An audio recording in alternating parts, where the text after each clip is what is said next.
that.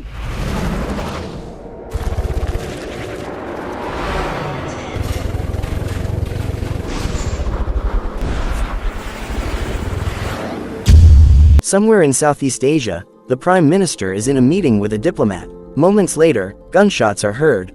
A security agent runs toward the sound and sees both the Prime Minister and diplomat dead, murdered by a group of rebels. The man encounters the rebels, and, realizing he is outnumbered, he grabs a dagger and slashes his own throat. 17 hours earlier, Jack Dwyer is taking his wife Annie and daughters Lucy and Bees on a trip to the same Southeast Asian location where he will start working for a new company, Cardiff. On the plane, the family meets a man called Hammond. Bees asks him about the scars on his hand and face.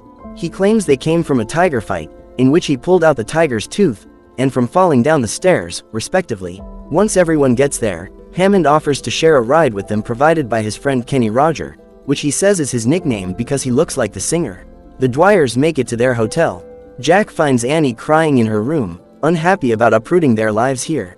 He tries to turn on the TV but learns from the clerk downstairs that all the cable and internet across the city is down. Jack then goes to the bar where he finds Hammond and Kenny drunk and singing karaoke. He shares a drink with Hammond, who assures him that he will enjoy it there. The next morning, Jack tries to get a newspaper. The clerk tells him to go to a nearby store to find one. Jack walks to the store and the clerk there sells him an American paper from 3 days ago. When Jack walks outside, he sees a huge mob of armed civilians walking toward an equally large group of police in riot gear. One civilian throws a rock, and the cops start shooting at them. Jack is caught in the middle of the chaos and runs toward safety. Everywhere he runs, he finds rebels killing innocent people. Jack runs back to the hotel and sees the rebels taking a man that also works for Cardiff, and they execute him. Jack is spotted until he climbs up a fire escape and evades the rebels. Jack runs back to the hotel and sees the rebels have started breaking in and are killing the staff and other guests. He runs back to his room to get Annie and the girls, but Annie says that Lucy went to the pool by herself because she was acting out. Jack runs to get her while Annie stays in the room with Bees. The rebels are knocking down doors and storming into rooms to kill foreigners. Annie holds the door back while telling Bees to stay hidden. Meanwhile, Jack finds Lucy and grabs her just as the rebels start running into the place.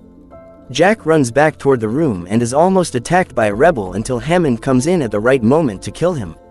He tells Jack to take his family to the roof. Jack gets Annie and the girls up to the roof where other foreigners are gathered. Outside the hotel, the rebels are chanting, "Blood for water," due to Cardiff taking over the water supply, leading to the coup d'etat. A helicopter then flies up over the roof, making everyone think that they're being rescued.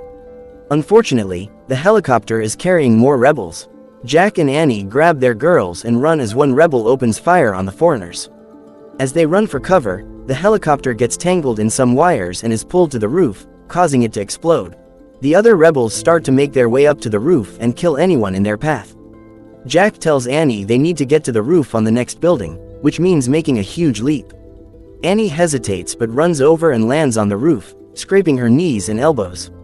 Jack throws Bees without warning, but Annie catches her. He is about to throw Lucy next, but she stops him mid-toss and nearly causes both her and Jack to fall over the building until he pulls her up. Lucy gets thrown and Annie catches her. And then Jack makes his leap. They get inside the building, but the rebels start attacking it with a tank. Jack gets his family hidden as the rebels continue killing people. Jack assures the girls that he loves them. A rebel walks into the room as it's become quiet. He spots Jack and starts to call to his comrades. Jack tackles him and tries to keep him quiet, but the rebel continues to shout, leaving Jack with no choice but to bludgeon the man to death, to Annie's horror and his own. As nighttime comes, the Dwyers disguise themselves and make their way toward the American embassy while trying to remain undetected. They ride past a mob of rebels and get knocked down, but still manage to ride on safely. They reach the embassy, which has a blockade on both sides. Jack climbs over and sees all the Americans dead. The rebels run out of the embassy as it explodes. Jack runs back to his family.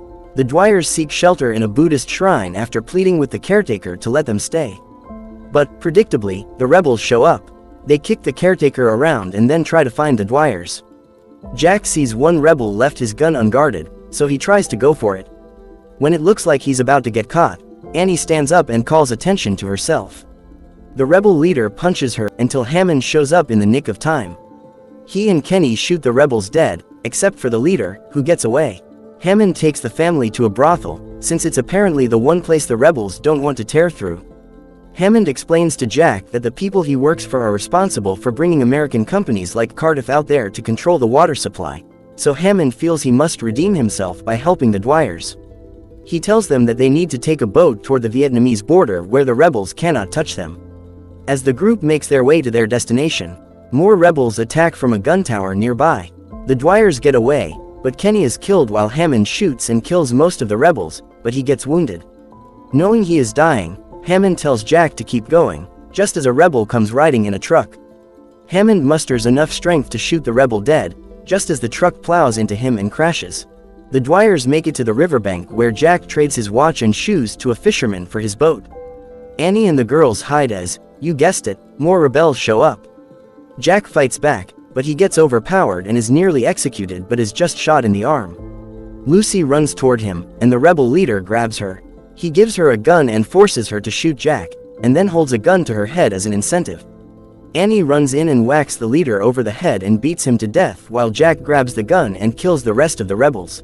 The family gets on the boat where Jack and Annie paddle toward the Vietnamese border.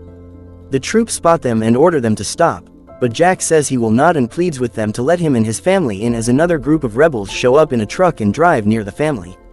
Before they can do anything, the boat passes through the border, officially entering Vietnamese territory. The troops order the rebels to stand down, finally ending the family's trouble.